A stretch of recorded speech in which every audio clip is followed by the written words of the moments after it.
गिबियाव आङो जोंनि गसाइगाव महकुमा बेंगिरिखौ साबायखर जासिगोन मानो होनोब्ला दिनै आंखौ जे सासे खौरांगिरि हिसाबै सायख'नानै दिनै गसाइगाव हालामाव दिनै आंखौ मोजां खौरांगिरि हिसाबै सायख'नानै सुबुंफोरनि गेजेराव मान बावदों बा बरायलाय बावनानै आंखौ दिनै मान बावदों बेनि थाखाय आङो दिनै जोबोर गोजोननाय मोनदों आरो जोबोर साबायखर जासिगोन जे आरो आं फैबाय थानाय समाव जे रायजोनि आरो समाजनि जानानै जेसेबांखिनि हायो एसेबांखिनि हाबाखौ आङो मावलांगोन होननानै सानदों 74थि जे सुबुंखान्थि सान बे सुबुंखान्थिजों सानजों लोब्बा लाखिनानै जे आंखौ जे महकुमा डिपुटिनिफ्राय जे आंखौ मोजां बा सासे गोख्रों खौरांगिरि हिसाबै आंखौ सायख'दों बिनि थाखाय आङो जोंनि महकुमा डिपुटि सारनिसिम माने गोसो गोरबोनिफ्राय जोबोर रोजा साबायखर बावबाय।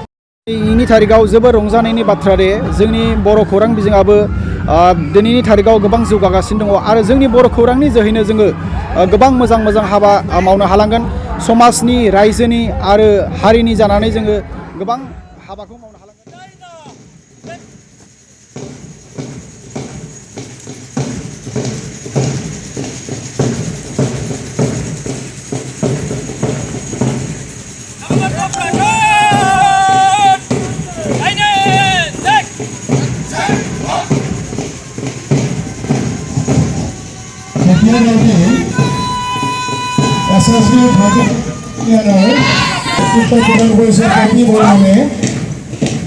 This is followed by NCC fighting.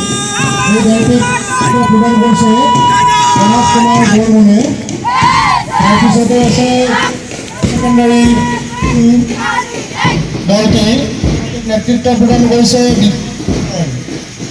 আৰু তাৰপিছতে আছে গোসাইগাঁও গাৰ্লছ হাই দলটি নেতৃত্ব প্ৰদান কৰিছে মিছ পুষ্পিতা ৰয়। we have got CC from Busan being led by Sri Bormon.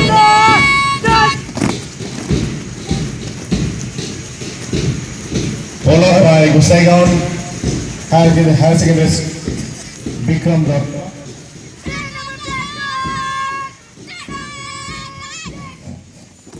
Then we have got Gusaigaon Girls